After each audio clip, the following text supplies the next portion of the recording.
Olá, bem-vindos a mais um programa A Arte da Guerra, como sempre, com o embaixador Francisco Seixas da Costa, pela última vez, esperemos nós, porque dá a dizer que tudo vai correr bem, falarmos nesta fase, mais uma vez, das eleições no Brasil.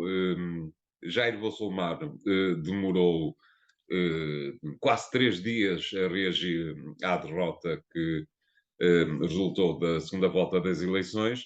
Um, um minuto e meio é normalmente o tempo que decorre entre o anúncio do resultado de umas eleições e o derrotado dar os parabéns ao vencedor. Demorou um bocadinho mais.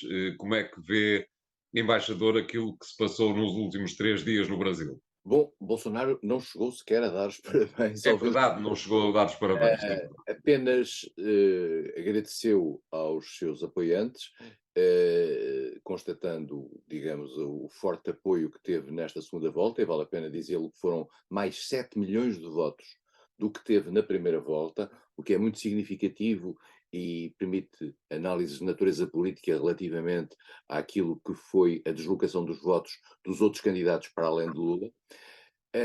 E encarregou o chefe da Casa Civil de anunciar que ia proceder à transição. Isto denota uma postura relativamente similar à de Trump, isto é, o não reconhecimento objetivo da derrota, isto é, para não desmobilizar aquilo que foram os seus apoiantes, e em particular nós constatamos que após as eleições houve uma ocupação de estradas brasileiras praticamente em todos os estados brasileiros por parte de camionistas e pessoas que não queriam aceitar a derrota e que basicamente consideram, alguns com indício, com a noção de que poderia ter havido fraude, embora não haja nenhum elemento que aponte nesse sentido.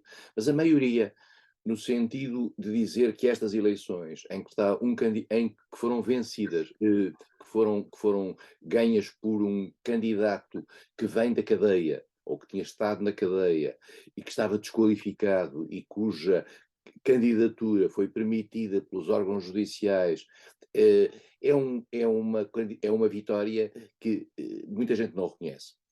Muita gente não reconhece, e mais do que isso, a ideia de ligar Lula à corrupção e de ligar uma certa ilegitimidade à sua presença no ato eleitoral é uma ideia que está presente, eu não diria em metade do Brasil, porque as pessoas que votam Bolsonaro nem todas pensam dessa maneira, mas em largos setores da sociedade brasileira.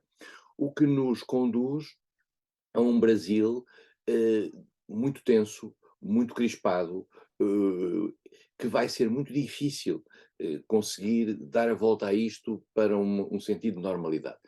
Eu diria, Ingovernável, portanto.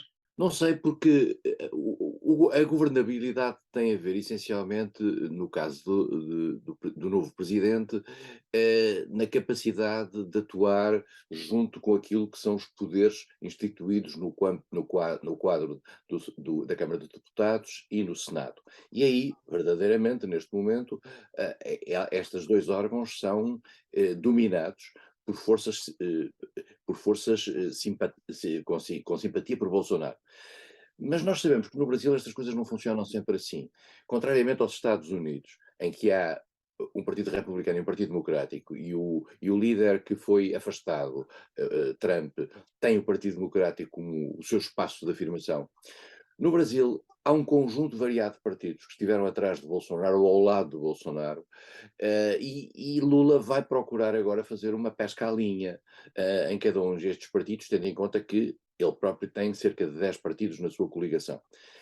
É evidente que vai ser muito difícil, tanto mais que Bolsonaro se encarregou, por motivos eleitorais, e isso foi claramente denunciado por Lula, e bem, encarregou-se de fazer uma série de promessas com incidências de natureza orçamental que vão ser pagas, digamos, pelo candidato que ganhou. Além Tem disso, que arranjar a forma de as pagar, sob pena de ficar numa situação muito complicada. muito complicada e particularmente perder logo à partida, digamos, o estado de graça. Eh, Claro. Lula vamos ser claros, independentemente de ser, a meu ver, isto é uma opinião pessoal, muito saudável para o Brasil, que tenha ganho o Lula e que tenha perdido o Bolsonaro. Devo confessar que me assustava bastante a continuidade de Bolsonaro durante mais 4 anos e o que isso iria induzir sobre a vida brasileira, mas, por vistos, metade dos brasileiros não pensam como eu. Ehm, mas Lula vai ter uma situação económica complexa e Lula, ele próprio, no imaginário brasileiro, não é o Lula de 2003, 2010. Vamos ser claros. O Lula de 2003, em 2003 era uma novidade. Em 2010, quando saiu, tinha 80 e tal por cento de aprovação. Depois de tudo isso veio ao de cima os lava-jatos, veio ao de cima todo um conjunto de situações que se agravaram durante o período de Dilma, que se foram claramente exploradas durante o período de Michel Temer, e portanto o Lula não tem uma imagem idêntica à que tinha, tem um grau de rejeição fortíssimo. E os votos de Bolsonaro representam muito, para além daquelas pessoas que acreditam em Bolsonaro, representam muito o voto contra Lula. Da mesma maneira que o contrário também era verdade.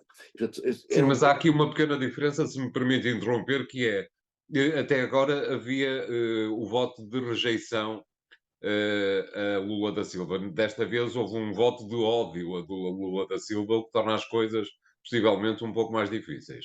Sim, e vai ficar uma sociedade brasileira com uma grande reação negativa face ao novo presidente. Sobre isso não temos a mais pequena dúvida. Tudo dependerá da sua habilidade ou não de conseguir fazer políticas que possam apontar para uma descrispação e para uma melhoria da imagem do Brasil.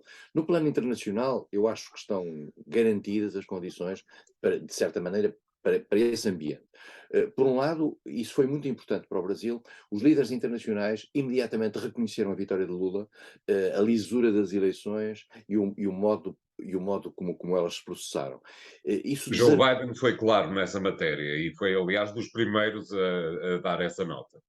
foi, e na América Latina, na América do Sul também, o papel dos Estados Unidos continua a ser vital.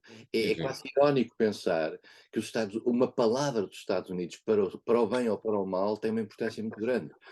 Os líderes europeus disseram o que disseram, mas a palavra de Joe Biden teve um papel importante.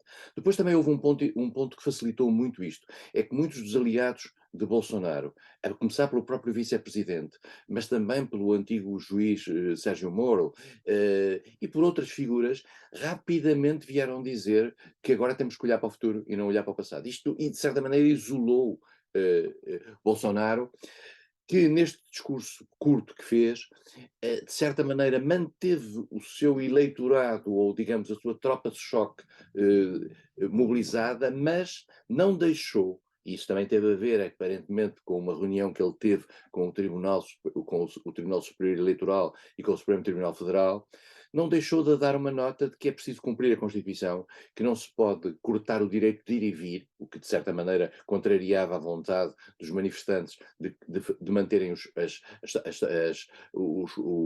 dificuldades rodoviárias e o assalto à propriedade, etc. Portanto, Bolsonaro colocou-se do lado da legalidade e procurou sublinhar isso, mas não deu um sinal de puxar o tapete completamente aos manifestantes, que ele acha que funcionaram por razões de luta contra a justiça e por considerarem ilegítimas, no fundo, de certa maneira, o resultado final das eleições. Mas, enfim, é um terreno complicado. Eu acho que os meios económicos brasileiros, que são muito responsáveis e têm uma economia altamente sofisticada, devem ter dado os sinais certos de que não se podia entrar numa zona cinzenta com efeito sobre a moeda brasileira, com efeito sobre a bolsa, etc.